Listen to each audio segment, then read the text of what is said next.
Chapitre 142. À la bourgade qui précède Hippo.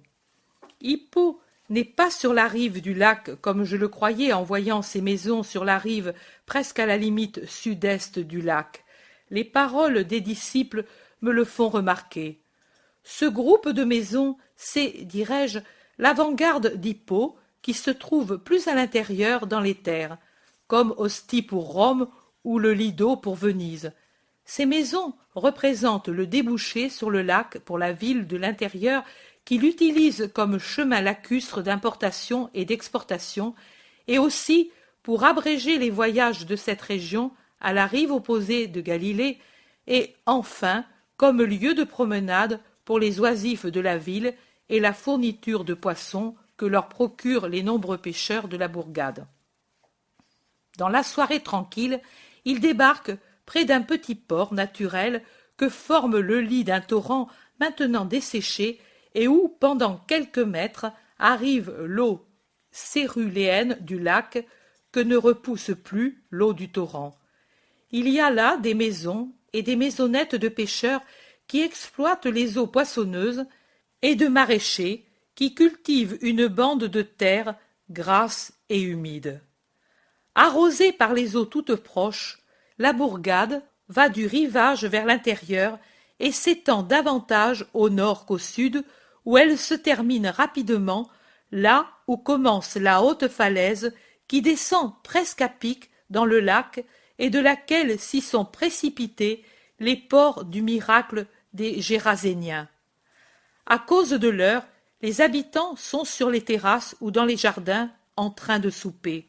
Mais les jardins ont des haies basses et les terrasses aussi ont des murets peu élevés, et ainsi les habitants voient la petite flottille des barques qui arrivent au port. Les uns par curiosité, les autres parce qu'ils les connaissent, se lèvent et vont à la rencontre de ceux qui arrivent. Un pêcheur déclare « C'est la barque de Simon de Jonas avec celle de Zébédée. Ce ne peut donc être que le rabbi qui vient ici avec ses disciples. » « Femme, prends tout de suite l'enfant et suis-moi. C'est peut-être lui. Il le guérira. C'est l'ange de Dieu qui nous le conduit, » commande un maraîcher à sa femme qui a le visage brûlé par les larmes. « Moi, pour mon compte, je crois. Moi, je me rappelle ce miracle. Tous ces porcs, les porcs qui éteignent dans l'eau la chaleur des démons entrés en eux. Ce devait être un grand tourment pour que ces animaux, si dédaigneux de la propreté, se soient jetés à l'eau, dit un homme qui accourt et fait de la propagande pour le maître. Oh, tu le dis, certainement, ce devait être un tourment.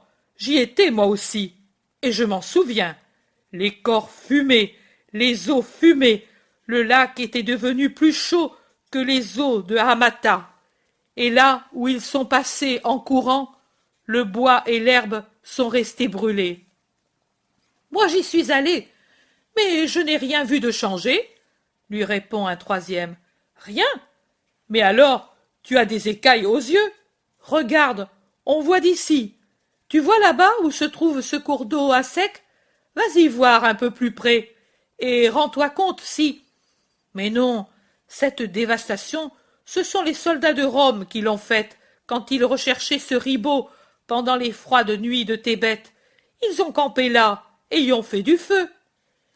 Et ils ont brûlé tout un bois pour faire du feu? Regarde combien d'arbres il manque là. Un bois, 2 ou 3 chênes. Et cela te paraît peu? Non, mais on sait, eux font litière de ce qui nous appartient. Ils sont les maîtres et nous les opprimés. Ah, jusqu'à quand? La discussion glisse du terrain spirituel au terrain politique. Qui me conduit au rabbi? Pitié pour un aveugle. Où est-il? Dites-le-moi. Je l'ai cherché à Jérusalem, à Nazareth, à Capharnaüm. Il était toujours parti avant que j'arrive. Où est-il? Oh, pitié pour moi. C'est un homme d'environ 40 ans qui se plaint en tâtant autour de lui avec un bâton. Il reçoit des imprécations de ceux qui reçoivent dans les jambes ou sur les épaules son coup de bâton, mais personne n'a pitié, et tous le heurtent en passant sans qu'une main se tende pour le conduire. Le pauvre aveugle s'arrête effrayé et découragé. Le rabbi! Le rabbi! Aïe, aïe, aïe, aïe, aïe, aïe. Je m'efforce de rendre par la parole le cri aigu des femmes qui le modulent, mais c'est un cri, non une parole. Il rappelle davantage le cri de certains oiseaux que la parole humaine. Il va bénir nos enfants. Sa parole va faire tressaillir le fruit que je porte en mon sein.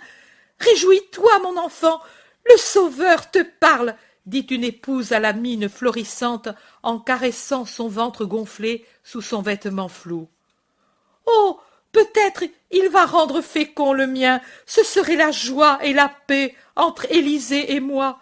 Je suis allée dans tous les endroits où on dit que la femme acquiert la fécondité. J'ai bu de l'eau du puits près de la tombe de Rachel et du ruisseau de la grotte où la mère l'a enfantée. Je suis allée à Hébron pour prendre pendant 3 jours la terre du lieu où est né le Baptiste. J'ai mangé des fruits du chêne d'Abraham et j'ai pleuré en invoquant Abel à l'endroit où il fut enfanté et tué. Toutes les choses saintes, toutes les choses miraculeuses du sol et du ciel, je les ai essayées, et médecins, et remèdes, et vœux, et prières, et offrandes. Mais mon sein ne s'est pas ouvert à la semence, et c'est à peine si Élisée me supporte, tout juste s'il ne me hait pas. Hélas, gémit une femme déjà fanée. Tu es vieille désormais, celle-là, résigne-toi, lui disent avec une pitié mêlée à un léger mépris et à un air triomphal bien visible, celles qui passent avec le sein gonflé par la maternité ou avec des bébés qu'elles allaitent à leurs florissantes mamelles. Non, ne le dites pas, il a ressuscité les morts. Ne pourra-t-il pas donner la vie à mes entrailles? Place, place, faites place à ma mère malade, crie un jeune homme qui tient les barres d'un brancard improvisé, soutenu de l'autre côté par une fillette très affligée. Sur le brancard se trouve une femme encore jeune, mais réduite à l'état de squelette jaunâtre. Il faudra lui parler du malheureux Jean, lui montrer l'endroit où il se trouve. C'est le plus malheureux de tous, car étant lépreux, il ne peut aller à la recherche du maître, dit un homme âgé, influent. Nous d'abord, s'il s'en va vers Hippo, c'est fini. Les gens de la ville vont l'accaparer, et nous, comme toujours, on reste à la traîne. Mais qu'arrive-t-il là-bas? Pourquoi les femmes crient-elles ainsi sur la rive? Parce qu'elles sont folles. Non, ce sont des cris joyeux. Courons!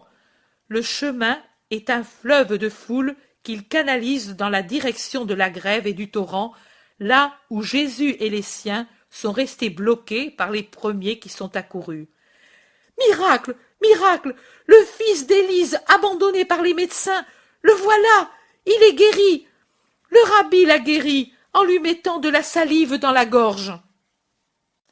Les cris des femmes deviennent encore plus stridents et plus aigus, mêlés au hosanna puissant des hommes. Jésus est littéralement accablé malgré sa grande taille. Les apôtres essaient de toutes les façons de le dégager. Ah, bien oui! Les femmes disciples, avec Marie au milieu, sont séparées du groupe apostolique. L'enfant, dans les bras de Marie d'Alphée, pleure effrayé. Ces cris attirent l'attention de plusieurs sur elle. Et c'est l'habituel bien informé qui dit « Oh, il y a aussi la mère du rabbi et celle des disciples !» Lesquels? Qui est-ce? La mère, c'est celle qui est pâle et blonde, vêtue de lin, et les autres les plus âgées, dont l'une a le bébé et l'autre une corbeille sur la tête. Et le petit, qui est-ce? Le fils, hein? Ne l'entendez-vous pas l'appeler maman? Le fils de qui? De celle plus âgée? Ce n'est pas possible. De la jeune. Tu vois qu'il veut aller vers elle? Non, le rabbi n'a pas de frère. Je le sais de source sûre. Des femmes ont entendu la conversation, et pendant que Jésus, après s'être dégagé non sans peine, a réussi à rejoindre le brancard porté par les enfants et guérit la malade, elles se dirigent, curieuses, vers Marie. Mais l'une d'elles, ce n'est pas par curiosité. Elle se prosterne aux pieds de Marie en disant « Au nom de ta maternité, aie pitié de moi !» Et c'est la femme stérile. Marie se penche et lui dit « Que veux-tu, sœur ? Être mère, un enfant, un seul, je suis haïe à cause de ma stérilité. Je crois que ton fils peut tout, mais j'ai une foi si grande en lui que je pense qu'étant né de toi, il t'a faite sainte et puissante comme lui. Maintenant, je t'en prie, pour tes délices de mère, je t'en prie, rends-moi féconde, touche-moi de ta main, et je serai heureuse. Ta foi est grande, femme, mais il faut la donner à qui possède le droit, à Dieu. Viens donc vers mon Jésus. Et elle la prend par la main, demandant avec une insistance gracieuse la permission de passer pour rejoindre Jésus. Les autres disciples la suivent dans le sillage qui s'ouvre parmi les gens, et de même les femmes accourues vers Marie. Et, tout en marchant, elle demande à Marie d'Alphée quel est ce petit qu'elle tient élevé au-dessus de la foule. Un enfant que sa mère n'aime plus, et il est venu chercher de l'amour auprès du rabbi. Un enfant que sa mère n'aime plus? Tu as entendu, Suzanne? Qui est cette hyène? Hélas, et moi qui brûle d'en avoir. Donne, donne qu'un enfant m'embrasse au moins une fois. Et celle-là, la femme stérile, arrache pour ainsi dire le petit des bras de Marie d'Alphée et le serre sur son cœur en cherchant à suivre Marie, déjà séparée d'elle, depuis le moment où celle-là a abandonné la main de Marie pour prendre le petit. Jésus, écoute, il y a une femme qui demande une grâce. Elle est stérile. Ne dérange pas le maître pour elle, femme, ses entrailles sont mortes, dit quelqu'un qui ne sait pas qu'il parle à la mère de Dieu.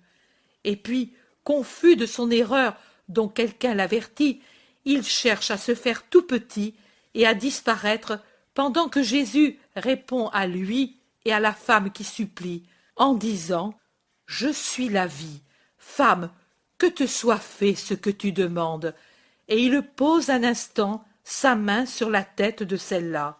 « Jésus, fils de David, aie pitié de moi !» crie l'aveugle de tout à l'heure qui est arrivé lentement près de la foule, et en arrière d'elle, jette son cri d'appel.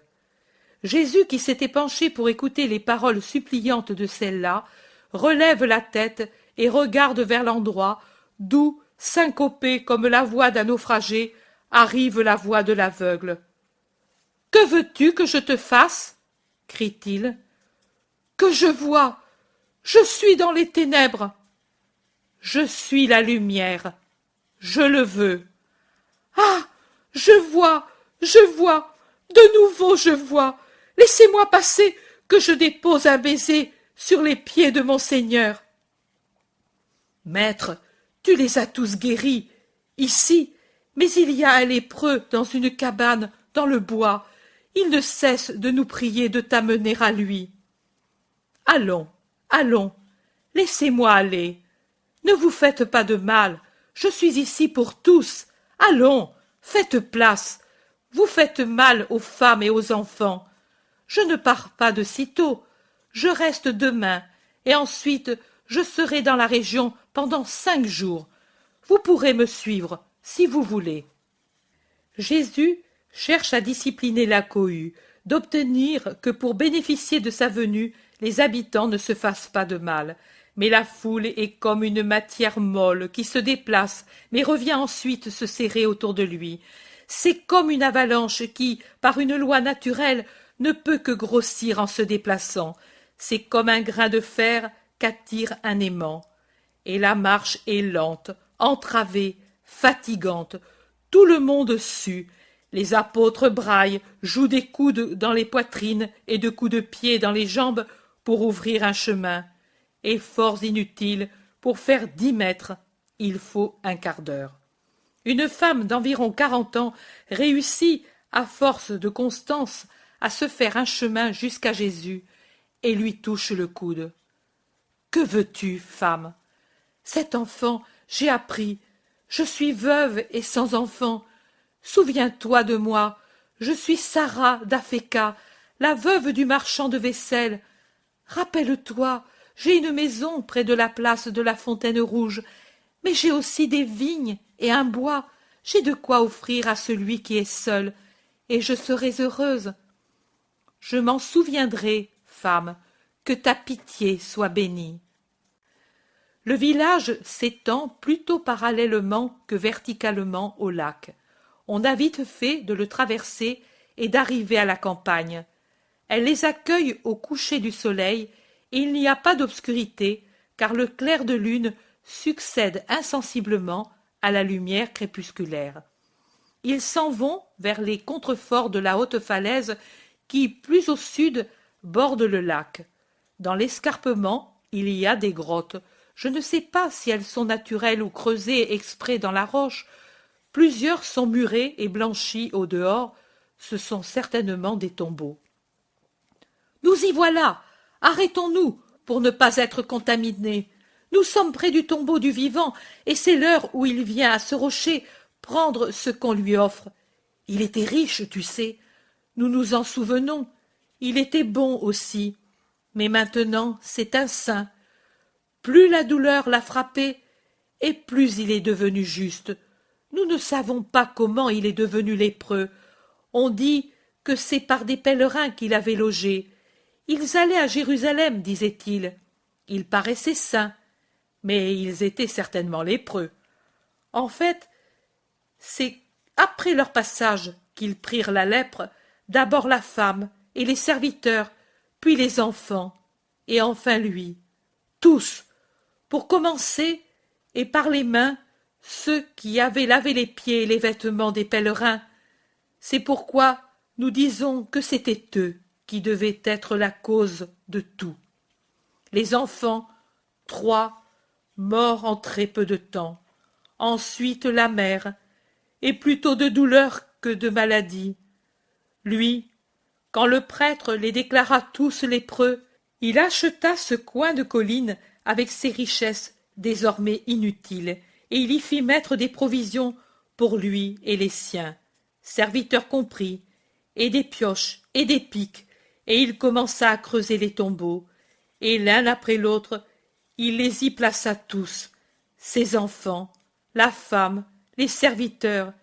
Il est resté, lui, tout seul et pauvre, car tout s'épuise avec le temps, et voilà 15 ans que cela dure. Et pourtant, jamais une plainte, et il était savant. Il répète l'écriture par cœur, il l'a dit aux étoiles, aux plantes, aux arbres, aux oiseaux. Il l'a dit à nous qui avons tant à apprendre de lui, et il console nos douleurs. Lui, tu comprends, il console nos douleurs. Il vient des gens de Hippo et de Gamala, jusque de Gergesa et d'Afeka pour l'entendre. Quand il a appris le miracle des 2 possédés, oh, il s'est mis à prêcher la foi en toi, Seigneur. Si les hommes t'ont salué du nom de Messie, si les femmes t'ont salué comme vainqueur et roi, si nos enfants connaissent ton nom et que tu es le Saint d'Israël, c'est grâce aux pauvres lépreux. C'est ce que raconte au nom de tous le vieillard qui auparavant avait parlé de Jean. « Vas-tu le guérir ?» demandent plusieurs. Et vous le demandez. J'ai pitié des pécheurs, mais qu'en sera-t-il pour un juste? Mais c'est peut-être lui qui vient là-bas, parmi ces buissons. C'est certainement lui. Mais quelle vue tu as, Seigneur! Nous entendons le bruit, mais nous ne voyons rien. Le bruit même cesse. Tout est silence et attente. Jésus est bien en vue, seul, un peu en avant, car il est allé jusqu'au rocher où on a déposé des provisions. Les autres, dans la pénombre de quelques arbres, disparaissent au milieu des troncs d'arbres et des buissons. Même les enfants sont silencieux ou bien endormis dans les bras de leur mère, ou bien effrayés par le silence, les tombeaux et les ombres bizarres que produit la lumière lunaire éclairant les arbres et les rochers. Mais, de sa cachette, le lépreux doit voir et bien voir, voir la grande et solennelle stature du Seigneur, tout blanc dans la clarté de la lune. Très beau. Le regard fatigué du lépreux se croise certainement avec le regard lumineux de Jésus. Quel langage va sortir de ces pupilles divines, dilatées, brillantes comme des étoiles? Quel langage des lèvres qui s'ouvrent dans un sourire d'amour? Quel langage du cœur, surtout du cœur du Christ? Mystère, un des si nombreux mystères entre Dieu et les âmes dans leur relation spirituelle. Il est certain que le lépreux comprend, car il crie « Voici l'agneau de Dieu, voici celui qui est venu pour guérir toute la douleur du monde, Jésus, Messie béni, notre roi et notre sauveur, aie pitié de moi. » Que veux-tu? Comment peux-tu croire dans l'inconnu et voir en lui l'attendu? Qui suis-je pour toi? L'inconnu? Non, tu es le Fils du Dieu vivant. Comment je le sais? Et je le vois? Je ne sais pas. Ici, en mon intérieur, une voix a crié « Voici l'attendu. Il est venu récompenser ta foi. » Inconnu? Oui, personne n'a connu le visage de Dieu. Tu es donc l'inconnu, sous ton apparence, mais tu es le connu pour ta nature, pour ta réalité. Jésus, Fils du Père, Verbe incarné et Dieu comme le Père, voici qui tu es. Et je te salue et te prie, croyant en toi. Et si je ne pouvais rien? Et si ta foi était déçue? Je dirais que c'est la volonté du Très-Haut, et je continuerai à croire et à aimer, espérant toujours dans le Seigneur. Jésus se retourne vers la foule qui, toute attentive, écoute le dialogue, et il dit « en vérité, je vous dis que cet homme a la foi qui déplace les montagnes. En vérité, je vous dis que la vraie charité, la vraie foi et la véritable espérance s'éprouvent dans la douleur plus que dans la joie, car l'excès de joie est parfois une ruine pour un esprit encore informe. Il est facile de croire et d'être bon quand la vie n'est qu'une succession de jours semblables, tranquilles, sinon joyeux.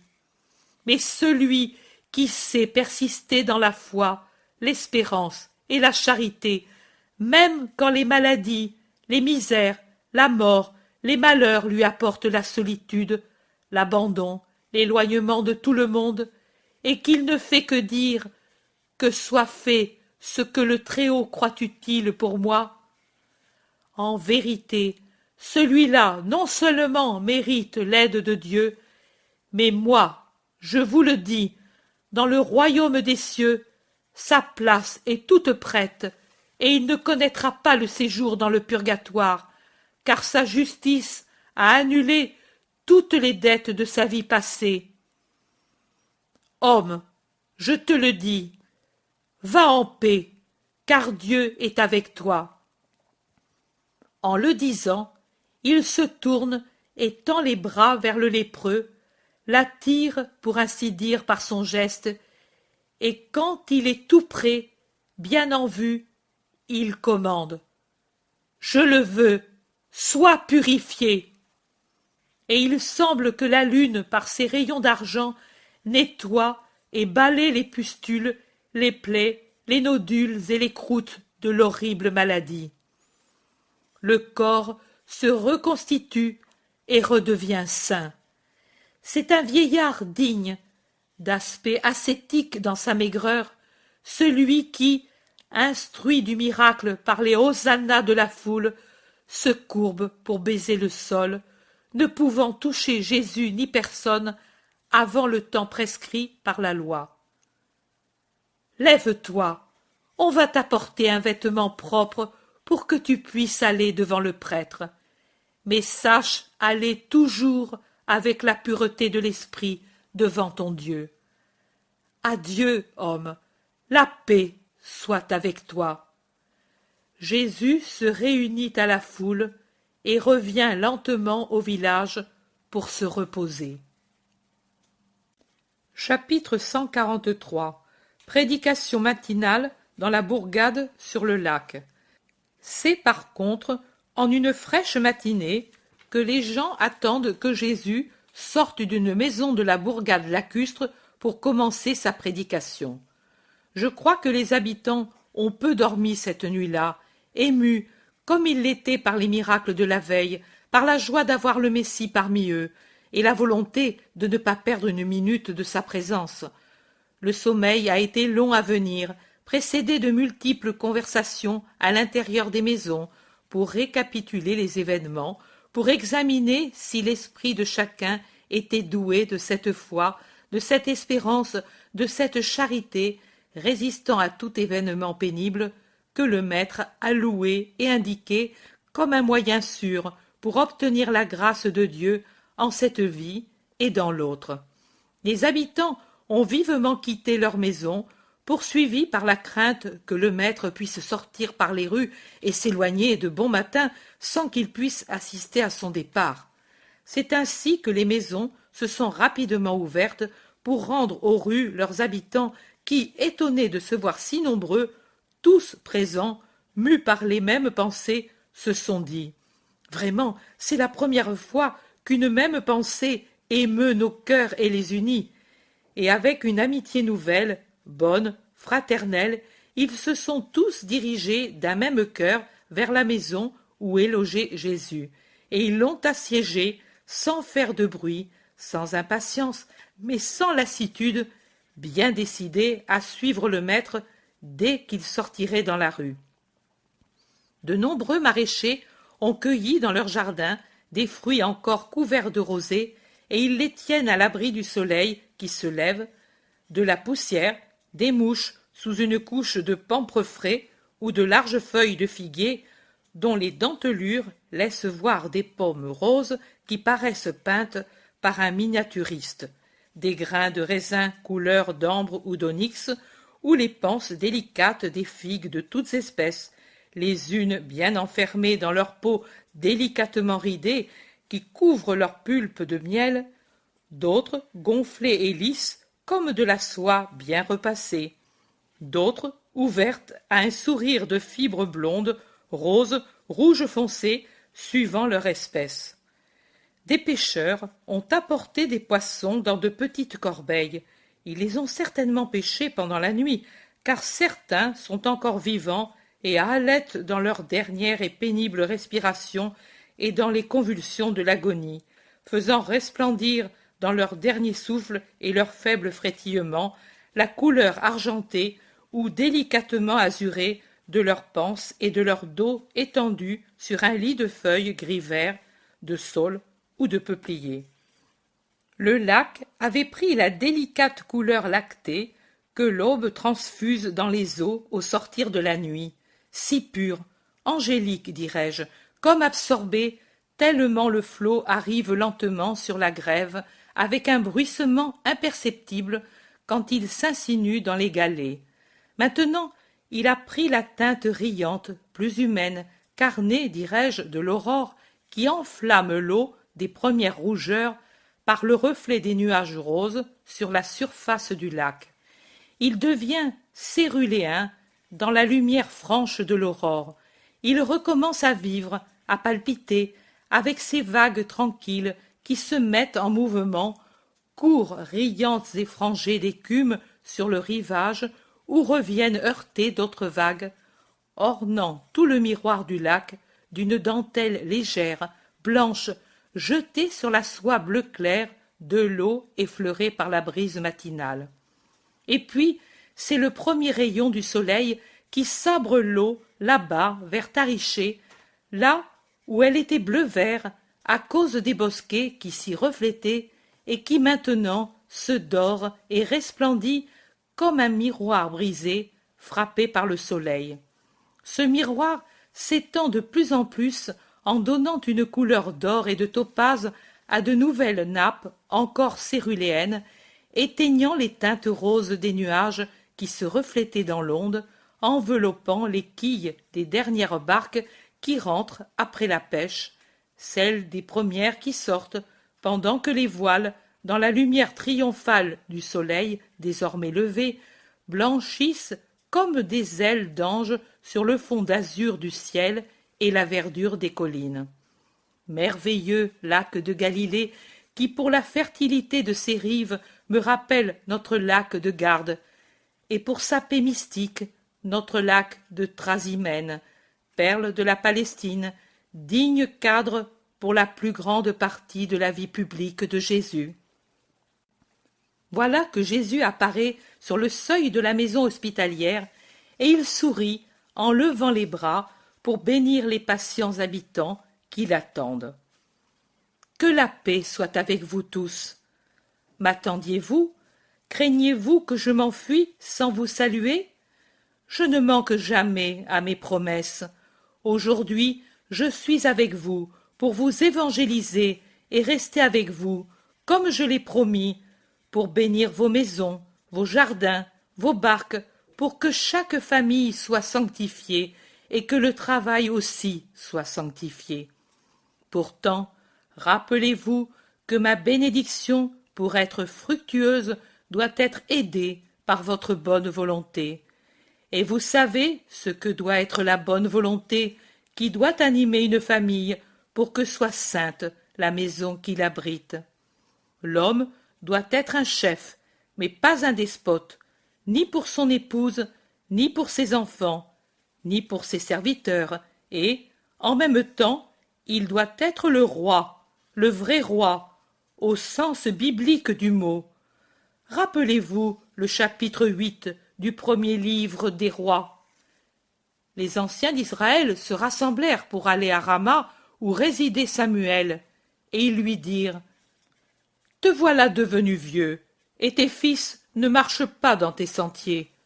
Pour nous juger, établis au-dessus de nous un roi, comme en ont toutes les nations. » Roi veut donc dire juge, et le roi devrait être un juge juste pour ne pas faire de ses sujets des malheureux dans le temps, avec les guerres, les injustices, les impositions injustes, ni dans l'éternité, avec un royaume de mollesse et de vice. Malheur à ces rois qui manquent à leurs devoirs, qui ferment l'oreille aux voix de leurs sujets, qui ferment les yeux sur les plaies de la nation, qui se rendent complices de la souffrance du peuple par des alliances contraires à la justice pour renforcer leur puissance avec l'aide de leurs alliés. Mais malheur aussi à ces pères qui manquent à leurs devoirs, qui sont aveugles et sourds pour les besoins et les défauts des membres de leur famille, qui sont pour elles une cause de scandale ou de douleur, qui s'abaissent pour les mariages à des compromis indignes pour s'allier à des familles riches et puissantes, sans réfléchir que le mariage est une union destinée à élever et réconforter l'homme et la femme en plus de la procréation. C'est un devoir, c'est un ministère, ce n'est pas un marché, ce n'est pas une souffrance, ce n'est pas un avilissement de l'un ou l'autre conjoint, c'est de l'amour, pas de la haine.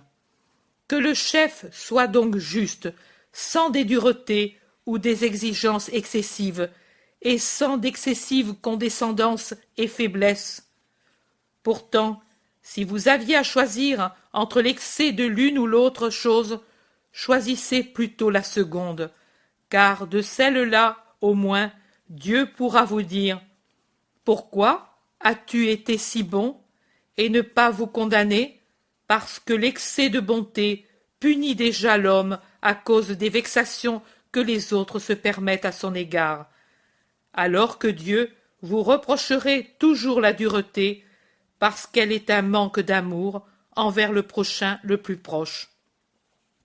Et que la femme soit juste dans la maison envers son époux, ses enfants et ses serviteurs. Qu'à l'époux, elle donne obéissance et respect, réconfort et aide. Obéissance tant que celle-ci n'implique pas le consentement au péché. L'épouse doit être soumise, mais pas avilie. Faites attention, épouse, que le premier qui vous juge après Dieu pour certaines condescendances coupables, c'est votre mari lui-même qui vous y pousse.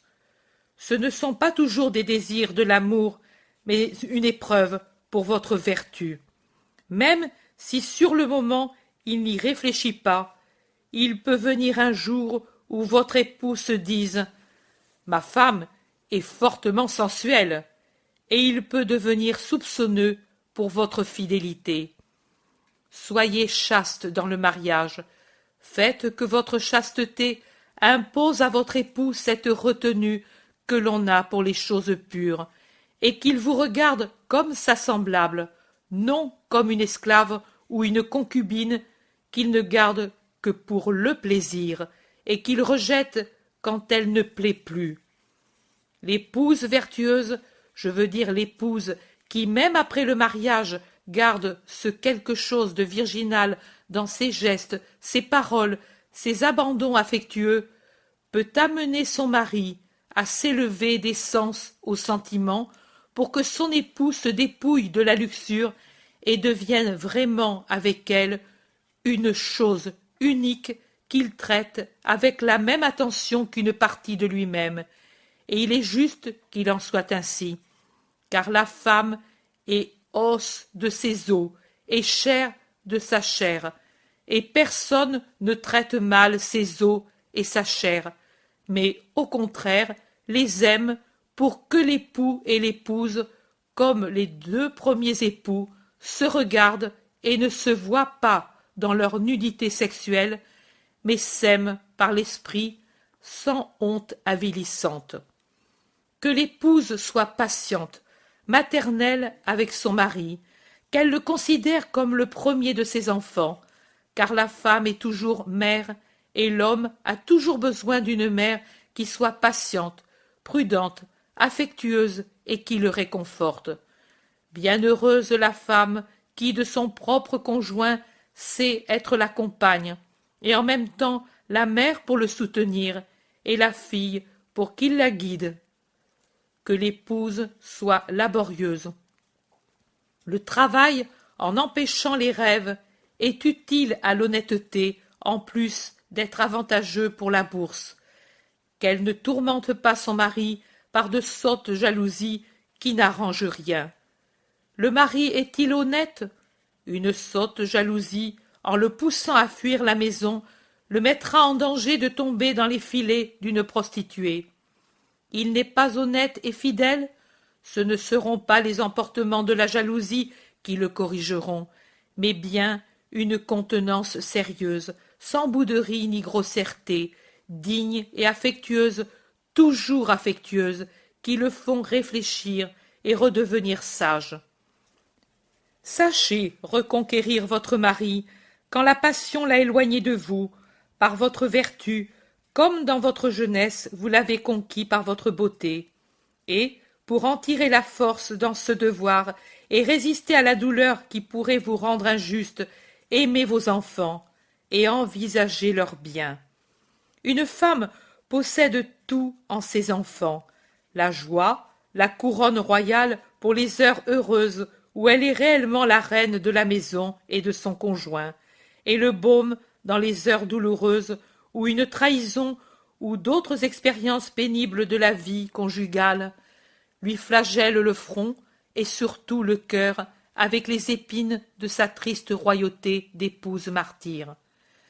Tellement avilie que vous désirez retourner dans votre famille en divorçant, ou trouver une compensation dans un prétendu ami qui désire jouir d'une femme et feint d'avoir pitié du cœur de celle qui a été trahie? Non, femme, non. Ces enfants innocents, déjà troublés, attristés de trop bonheur par l'ambiance du foyer domestique qui a perdu sa sérénité, sa justice, ils ont leurs droits sur la mère, sur le père, sur le réconfort d'une maison où si un amour a sombré, l'autre reste vigilant pour veiller sur eux. Leurs yeux innocents vous regardent, vous étudient, et comprennent plus que vous ne croyez, et ils forment leurs esprits d'après ce qu'ils voient et comprennent. Ne soyez jamais une cause de scandale pour vos enfants innocents, mais réfugiez-vous en eux comme en un rempart de pur diamant contre les faiblesses de la chair et les embûches des serpents. Et que la femme soit une mère juste, qui est sœur en même temps que mère, qui est amie en même temps que sœur de ses fils et de ses filles, et un exemple sur tout et en tout. Veillez sur ses fils et ses filles, les corriger affectueusement, les soutenir, les faire réfléchir, et tout cela sans préférence, car les enfants sont tous nés d'une même semence et d'un même sein. S'il est naturel qu'ils soient aimés pour la joie qu'ils donnent, les enfants qui sont bons, c'est aussi un devoir d'aimer, et s'il le faut d'un amour douloureux, les enfants qui ne sont pas bons, en se rappelant que l'homme ne doit pas être plus sévère que Dieu, qui aime non seulement ceux qui sont bons, mais aussi ceux qui ne le sont pas, et les aime pour essayer de les rendre bons, de leur donner les moyens et le temps de le devenir, et les supporte jusqu'à leur mort, en se réservant d'être un juste juge quand l'homme ne peut plus réparer. Et ici, permettez-moi de vous dire une chose qui n'appartient pas au sujet, mais qu'il est utile que vous ayez présente à l'esprit. Bien souvent, trop souvent, on entend dire que les mauvais ont plus de joie que les bons, et que cela n'est pas juste. Je commence par vous dire, ne jugez pas les apparences et ce que vous ne connaissez pas. Les apparences sont souvent trompeuses, et, sur la terre, le jugement de Dieu est caché. De l'autre côté, vous connaîtrez et vous verrez que le bien-être passager du mauvais lui a été accordé comme un moyen pour l'attirer au bien, et comme un paiement du peu de bien que même le plus mauvais peut faire. Mais quand vous verrez les choses dans la juste lumière de l'autre vie, vous verrez que plus courte que la vie d'un brin d'herbe né au printemps sur le bord d'un torrent que l'été dessèche, est le temps de la joie du pécheur, alors qu'un seul instant de gloire dans le ciel est, pour la joie qu'il communique à l'esprit qui en jouit, plus vaste que la plus triomphale vie d'homme qui ait jamais existé. N'enviez donc pas la prospérité du méchant, mais cherchez par votre bonne volonté à arriver à la possession du trésor éternel du juste. Et, revenant à ce que doivent être les membres d'une famille et les habitants d'une maison, pour que s'y maintienne fructueuse ma bénédiction, je vous dis, enfants, d'être soumis à vos parents, respectueux, obéissants, pour pouvoir l'être aussi avec le Seigneur votre Dieu. Parce que, si vous n'apprenez pas à obéir aux petits commandements du père et de la mère que vous voyez, comment pourrez-vous obéir aux commandements de Dieu qui sont dits en son nom, mais que vous ne voyez ni n'entendez? Et si vous n'apprenez pas à croire que celui qui vous aime comme votre père et votre mère vous aiment ne peut que commander des choses bonnes, comment pouvez-vous croire que sont bonnes les choses qui vous sont données comme des ordres de Dieu? Dieu aime, il est Père, le savez-vous. Mais justement, parce qu'il vous aime et veut vous avoir avec lui, ô chers enfants, c'est pour cela qu'il veut que vous soyez bons. Et la première école où vous apprenez à le devenir, c'est la famille. C'est là que vous apprenez à aimer et à obéir, et c'est de là que part pour vous le chemin qui conduit au ciel. Soyez donc bons, respectueux, dociles.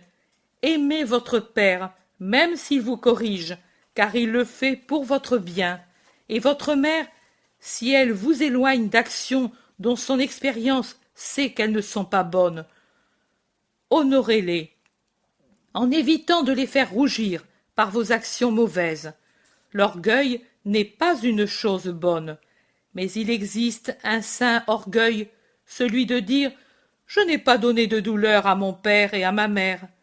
Cela, qui vous fait jouir de leur voisinage pendant qu'ils sont vivants, est pour vous la paix sur la blessure de leur mort, alors que les larmes qu'un enfant fait verser à ses parents creusent comme du plomb fondu le cœur de l'enfant mauvais, et malgré tout son effort pour endormir la blessure, elle fait souffrir, ne cesse de faire souffrir, et de plus en plus quand la mort de l'un des parents empêche l'enfant de réparer. Ô enfants, soyez bons, toujours, si vous voulez que Dieu vous aime.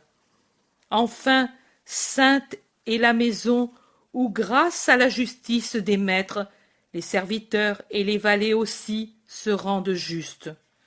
Que les maîtres se souviennent qu'un mauvais comportement aigrit et gâte le serviteur, et que le serviteur n'oublie pas que son mauvais comportement dépite le maître.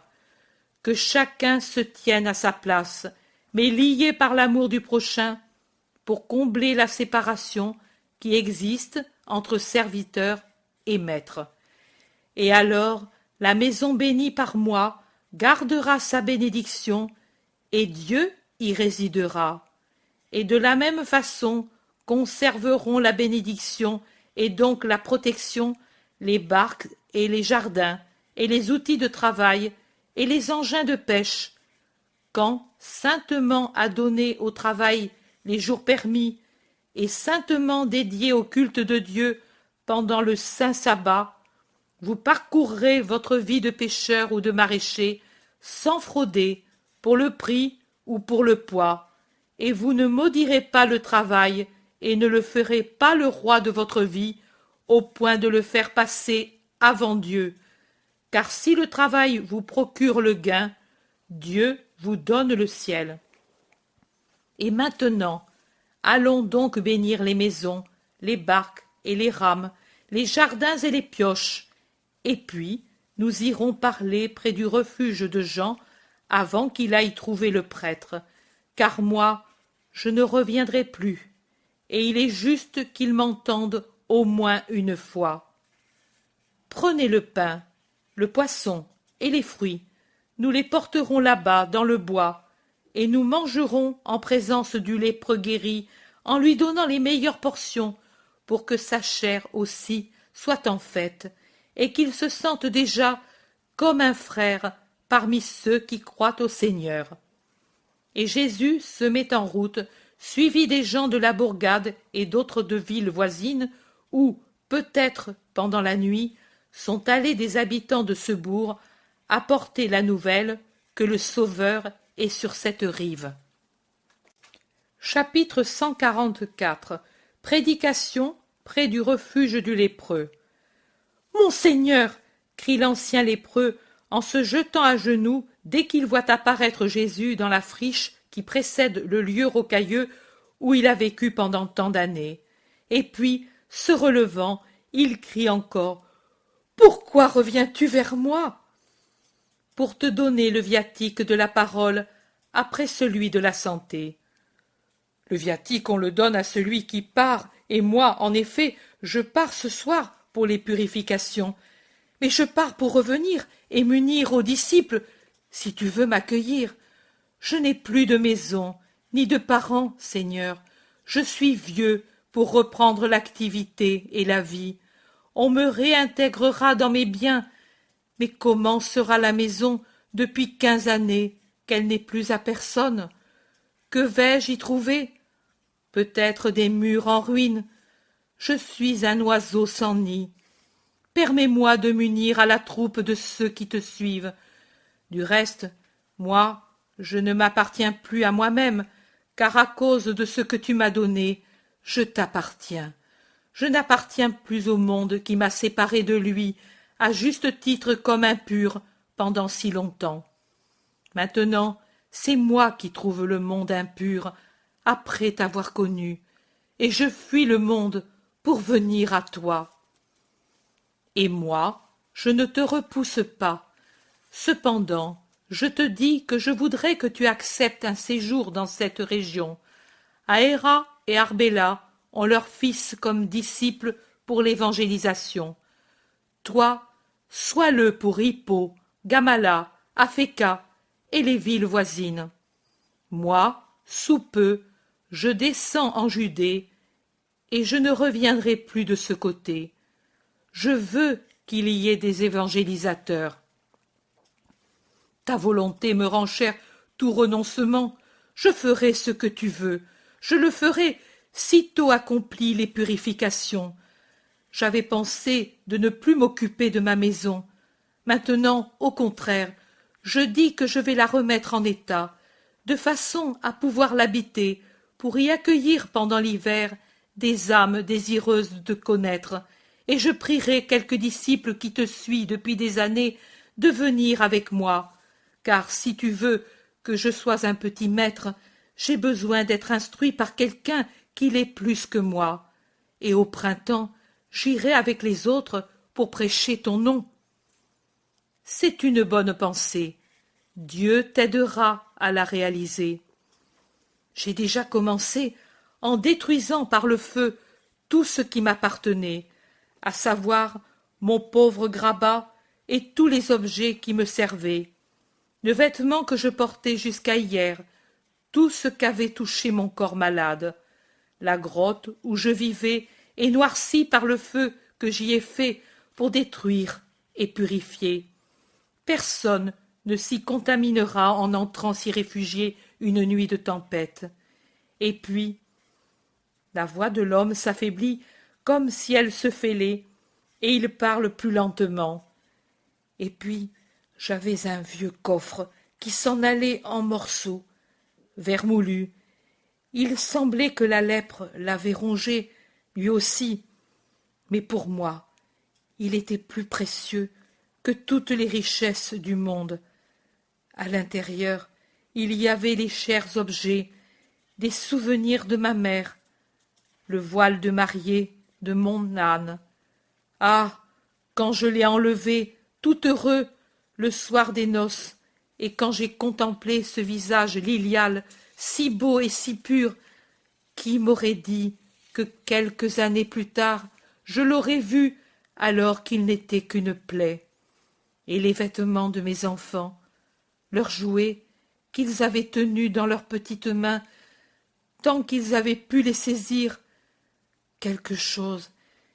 Et, oh, c'est une telle douleur. Pardonne-moi mes larmes.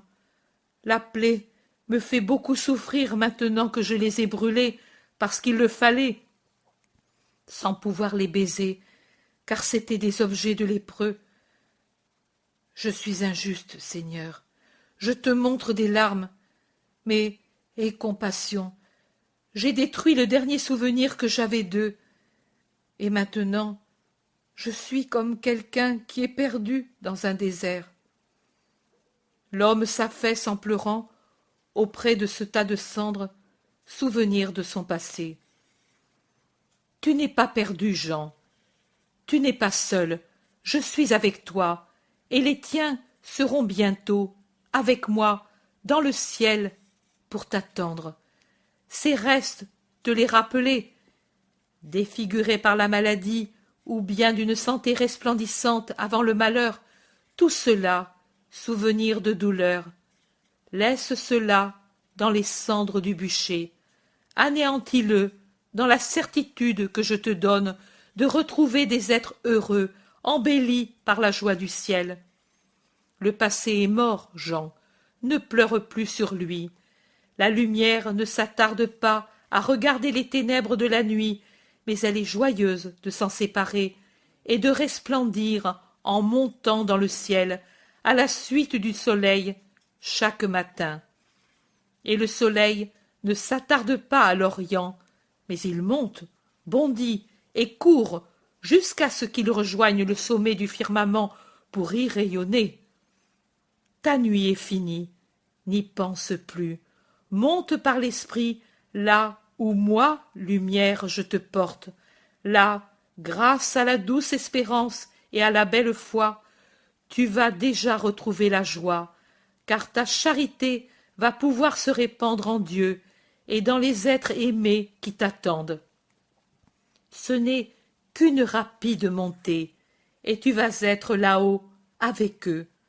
La vie est un souffle, l'éternité est l'éternel présent. Tu as raison, Seigneur, tu me réconfortes et tu m'apprends comment surmonter cette heure avec justice. Mais tu es au soleil pour rester près de moi plus qu'il t'est permis. Éloigne-toi, maître, tu m'as donné suffisamment. Le soleil pourrait te faire mal, car il est déjà fort.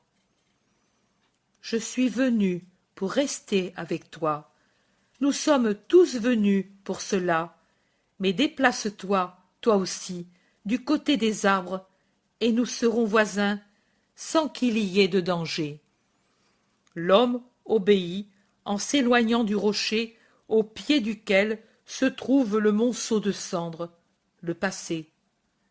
Et il va vers l'endroit où se dirige Jésus, où, tout émus, se trouvent les apôtres et les femmes et les habitants de la bourgade et ceux qui sont venus de la ville pour écouter le Maître. Jésus commande « Allumez les feux pour cuire les poissons, nous allons partager la nourriture dans un banquet d'amour. » Et pendant que les apôtres exécutent l'ordre, lui fait un tour sous les arbres qui ont poussé en désordre dans cet endroit évité par tout le monde à cause du voisinage du lépreux. Un fouillis sauvage d'arbres qui ne connaissent pas la serpe ou la hache depuis qu'ils sont nés. Des gens qui souffrent ou qui sont affligés sont à l'ombre propice du fourré et racontent à Jésus leurs angoisses. Jésus guérit, conseille ou réconforte, patient et puissant. Plus loin, dans un petit pré, l'enfant de Capharnaüm joue heureux avec des enfants du village, et leurs cris de joie rivalisent avec le chant des nombreux oiseaux qui sont dans les feuillages. Leurs vêtements multicolores qui s'agitent dans leur course sur l'herbe verte les rendent semblables à de gros papillons qui voltigent de fleur en fleur. La nourriture est prête, on appelle Jésus. Il demande, comme une grâce, un panier à un paysan qui avait apporté des figues et du raisin, et il le remplit de pain, des poissons les plus beaux, de fruits savoureux. Il y ajoute sa gourde d'eau emmiellée et se dirige vers l'ancien lépreux. « Tu restes sans gourde, maître ?» lui fait remarquer Barthélemy. « Lui ne peut plus te la rendre. » Et Jésus dit en souriant, « Il y a encore tant d'eau pour la soif du Fils de l'homme. Il y a l'eau que le Père a mise dans les puits profonds, et le Fils de l'homme a encore ses mains libres pour les unir. Un jour viendra que je n'aurai plus ni celle-ci, ni celle-là, et je n'aurai pas non plus l'eau de l'amour pour donner du rafraîchissement à l'assoiffé. Maintenant, j'ai tant d'amour autour de moi. » Et il continue sa marche, portant à deux mains le panier large, rond et bas, qu'il dépose sur l'herbe à quelques mètres de Jean, en lui disant « Prends et mange, c'est le banquet de Dieu. » Puis il revient à sa place, offre et bénit la nourriture, et la fait distribuer à ceux qui sont là, et qui ont mis ensemble ce qu'ils avaient. Tous mangent avec appétit, paisiblement, joyeux. Et Marie s'occupe du petit Alphée avec une maternelle douceur. Puis, le repas terminé, Jésus se place entre les gens et l'ancien lépreux pour commencer à parler, alors que les mères prennent dans leurs bras les enfants rassasiés de nourriture et de jeux et les bercent pour les endormir, pour qu'ils ne troublent pas le discours. Écoutez tous. Dans un psaume de David, le psalmiste se demande « Qui habitera dans le tabernacle de Dieu ? Qui reposera sur la montagne de Dieu ?» Et il se met à énumérer quels seront ces gens fortunés et pour quel motif ils le seront. Il dit celui qui vit sans tache et pratique la justice, celui dont le cœur parle avec vérité et dont la langue n'ourdit pas des tromperies, qui ne fait pas de tort au prochain et n'accueille pas de propos qui déshonorent son semblable. Et en quelques lignes, après avoir dit qui entrera dans le domaine de Dieu, il dit ce que ses saints font de bien après n'avoir pas fait le mal. Voici. À ses yeux, le méchant n'est rien. Il honore ceux qui craignent Dieu. Il ne trompe pas son prochain par de faux serments. Il ne prête pas son argent en usurier. Il n'accepte pas de cadeaux pour faire tort à l'innocent.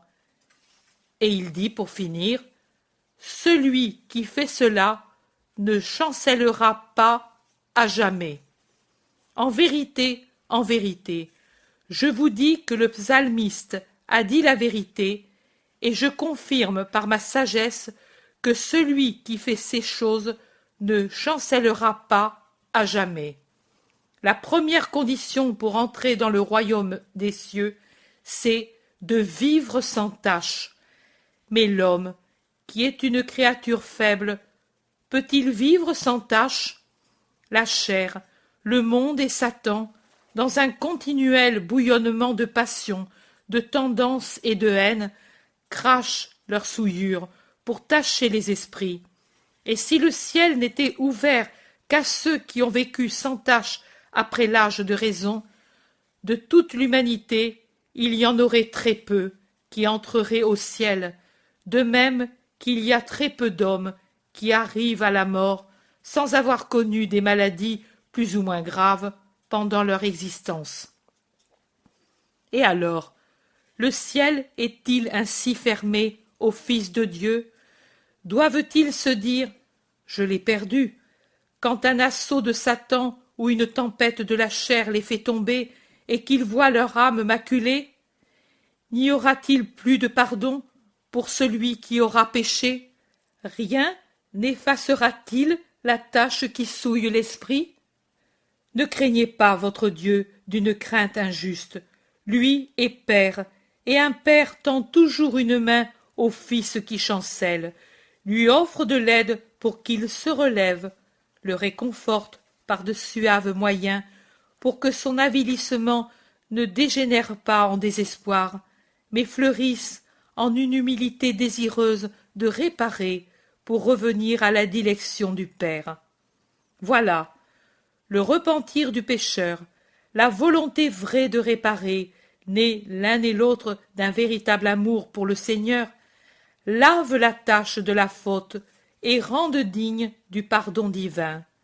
Et quand celui qui vous parle aura accompli sa mission sur la terre, aux absolutions de l'amour, du repentir et de la bonne volonté, s'unira, très puissante, l'absolution que le Christ vous aura obtenue au prix de son sacrifice.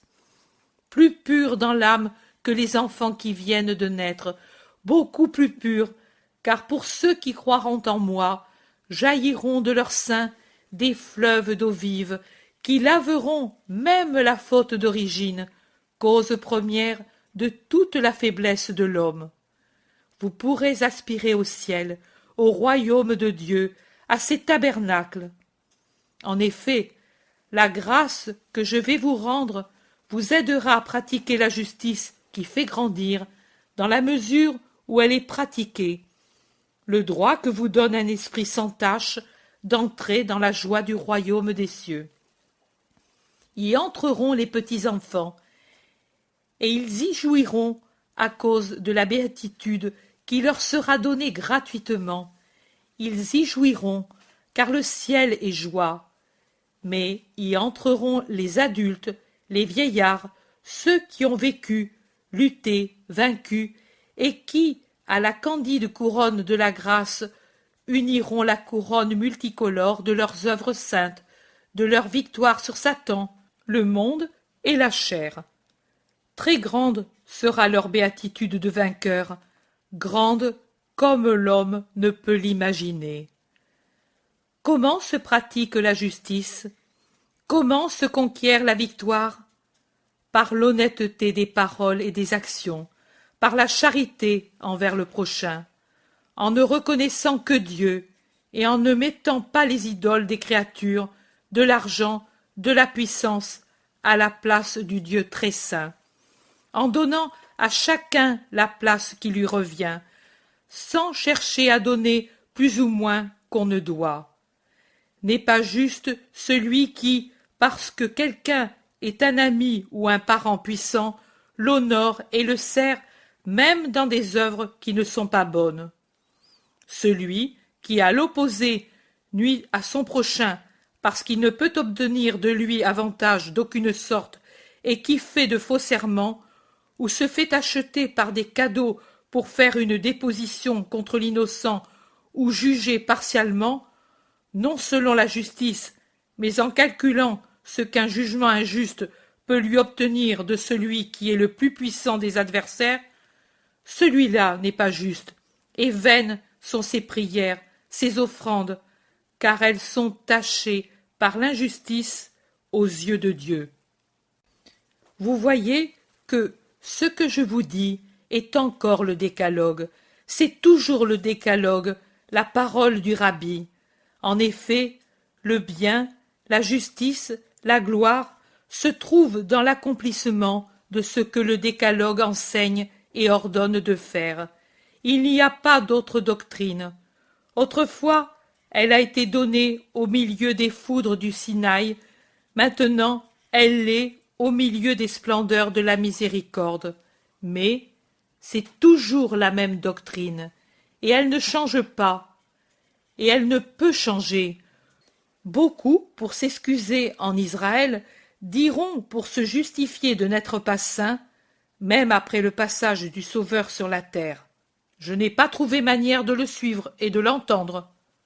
Mais leur excuse n'a aucune valeur, car le Sauveur n'est pas venu apporter une nouvelle loi, mais pour confirmer la première, l'unique loi, ou plutôt pour la reconfirmer justement dans sa nudité sainte, dans sa simplicité parfaite, pour confirmer par l'amour et par les promesses d'un amour assuré de Dieu, ce qui d'abord avait été dit avec rigueur d'un côté et entendu avec crainte de l'autre, pour bien vous faire comprendre ce que sont les 10 commandements et combien il est important de les suivre.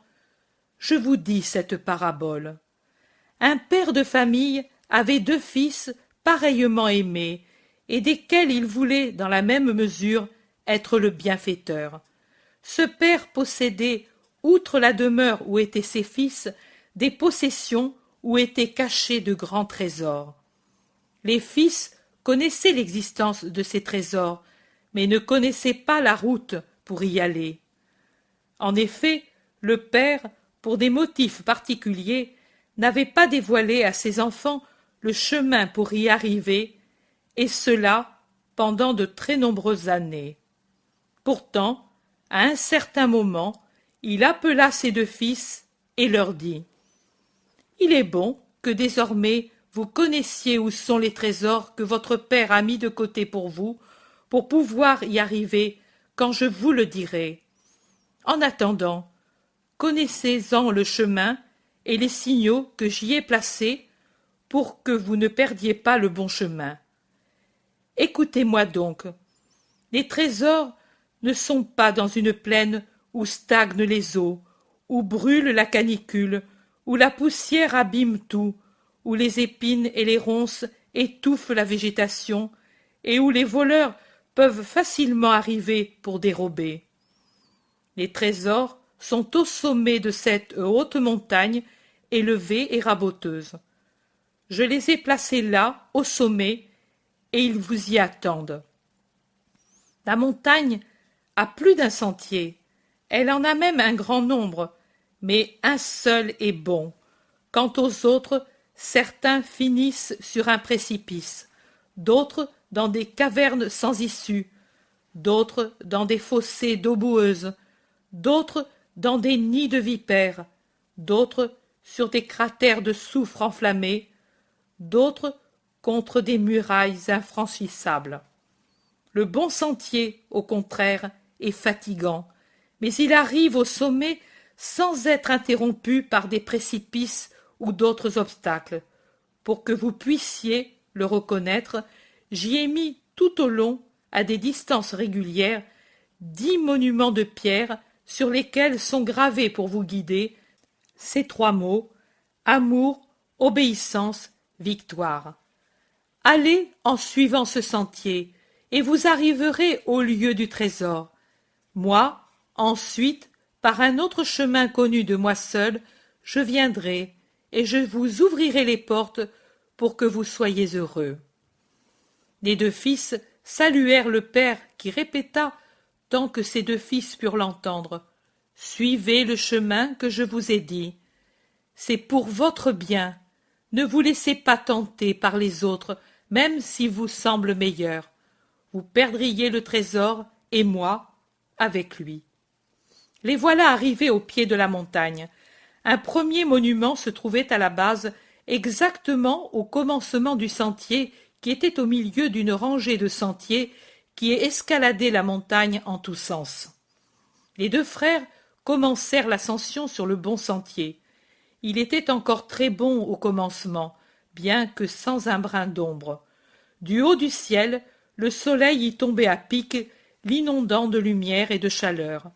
La roche blanche où il était taillé, le ciel pur au-dessus de leur tête, la chaleur du soleil qui enveloppait leurs membres, voilà ce que les frères voyaient et ressentaient. Mais, animés encore par la bonne volonté, par le souvenir du père et de ses recommandations, ils montaient joyeusement vers la cime. Voici le second monument, et puis le troisième.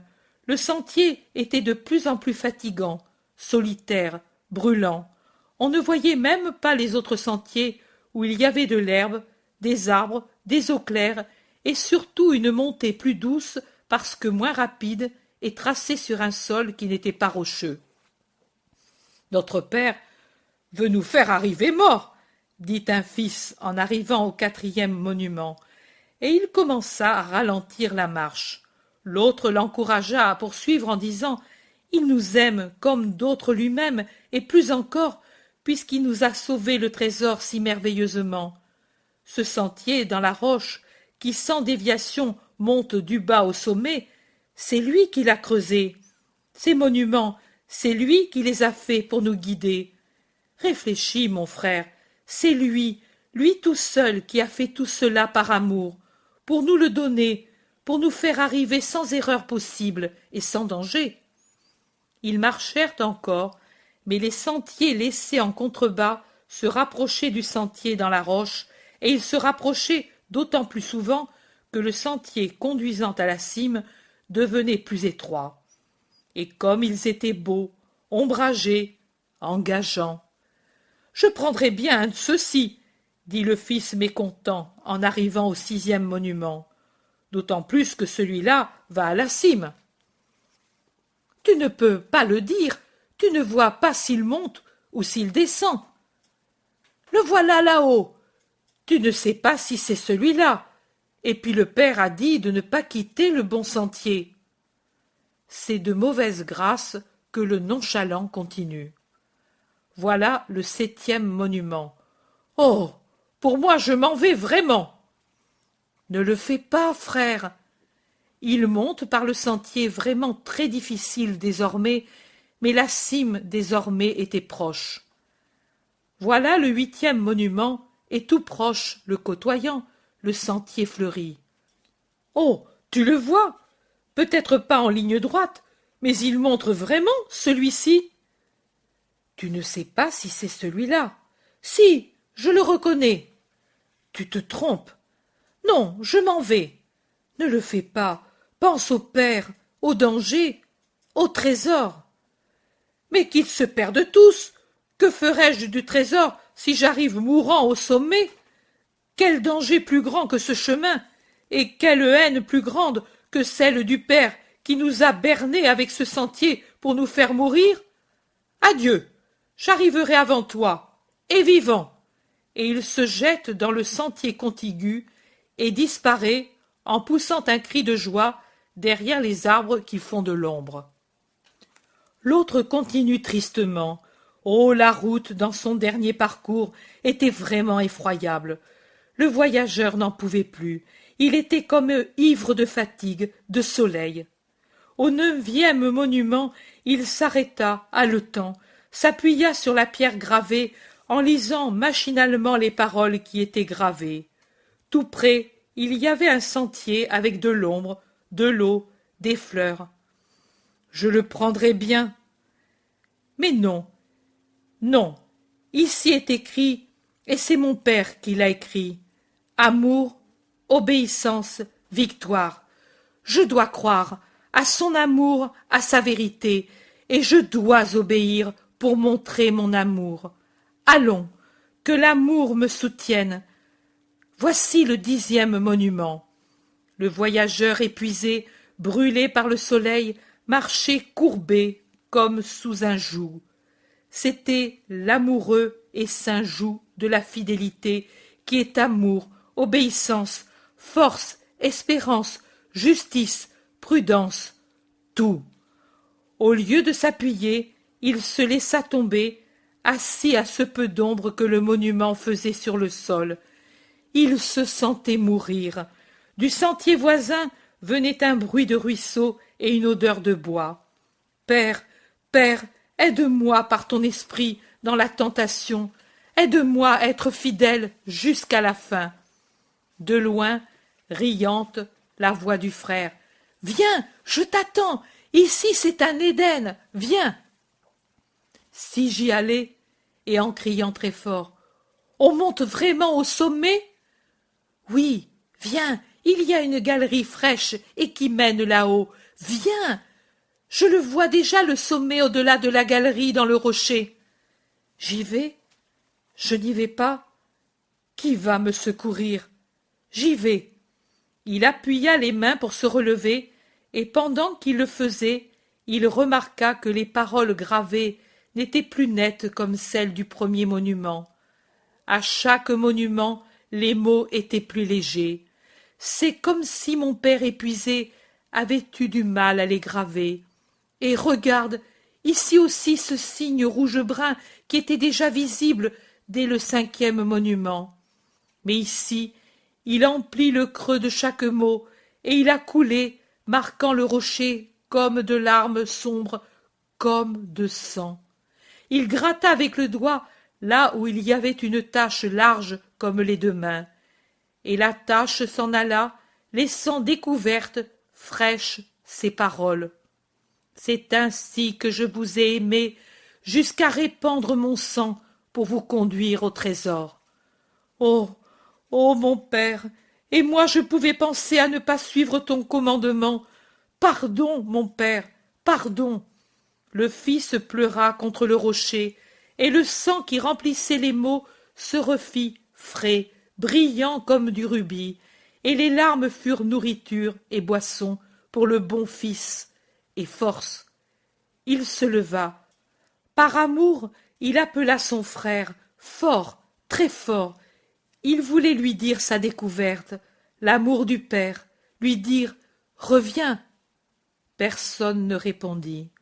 Le jeune homme reprit sa marche, presque à genoux sur la pierre brûlante, car, par la fatigue, son corps était vraiment à bout, mais son esprit était serein. Voici le sommet, et là, voici le père. Mon père! Fils chéri! Le jeune homme s'abandonna sur le sein paternel, le père l'accueillit en le couvrant de baisers. Tu es seul? Oui, mais mon frère va bientôt arriver. Non, il ne viendra plus. Il a quitté la voie des 10 monuments. Il n'est pas revenu après les premières désillusions qu'il avertissait. Tu veux le voir? Le voilà, dans le gouffre de feu. Il s'est entêté dans la faute. Je lui aurais encore pardonné, et je l'aurais attendu si, après avoir reconnu son erreur, il était revenu sur ses pas, et si, bien qu'en retard, il était passé par où l'amour est passé le premier, en souffrant, jusqu'à répandre le meilleur de son sang, ce qu'il y avait de plus cher en lui, pour vous. Il ne savait pas. S'il avait regardé avec amour les paroles gravées dans les 10 monuments, il aurait lu leur vraie signification. Tu l'as lu dès le 5e monument, et tu l'as fait remarquer à l'autre en disant « Ici, le père a dû s'être blessé ». Et tu l'as lu au 6e, 7e, 8e, 9e, toujours plus clairement, jusqu'à ce que tu aies eu l'instinct de découvrir ce qu'il y avait sous mon sang. Sais-tu le nom de cet instinct? Ton union véritable avec moi. Les fibres de ton cœur, confondues avec les miennes, ont tressailli, et elles t'ont dit « Ici, tu auras la mesure de la manière dont t'aime le Père. » Maintenant, entre en possession du trésor et de moi-même, toi, affectueux, obéissant, victorieux pour toujours. Voilà la parabole. Les 10 monuments sont les 10 commandements. Votre Dieu les a gravés et mis sur le sentier qui mène au trésor éternel. Et il a souffert pour vous conduire à ce sentier. Vous souffrez? Dieu aussi. Vous devez faire effort sur vous-même? Dieu aussi.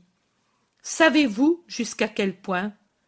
En souffrant de se séparer de lui-même et en s'efforçant pour connaître l'être humain avec toutes les misères que l'humanité porte avec elle, naître, souffrir le froid, la faim, la fatigue et les sarcasmes, les affronts, les haines, les embûches, et enfin la mort, en donnant tout son sang pour vous donner le trésor. Voilà ce que souffre Dieu, descendu pour vous sauver. Voilà ce que souffre Dieu en haut des cieux, en se permettant à lui-même de le souffrir.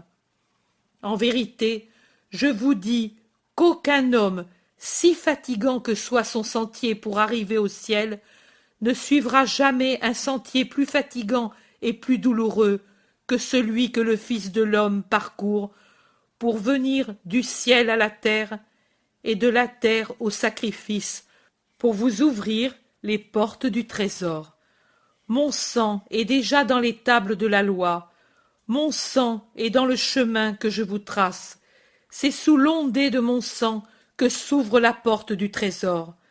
C'est par mon sang qui la lave et la nourrit que votre âme se fait pure et forte. Mais pour qu'il ne soit pas répandu en vain, vous devez suivre la loi immuable des 10 commandements. Maintenant, reposons-nous. Au coucher du soleil, j'irai vers Hippo. Jean à la purification, vous à vos maisons. Que la paix du Seigneur soit avec vous.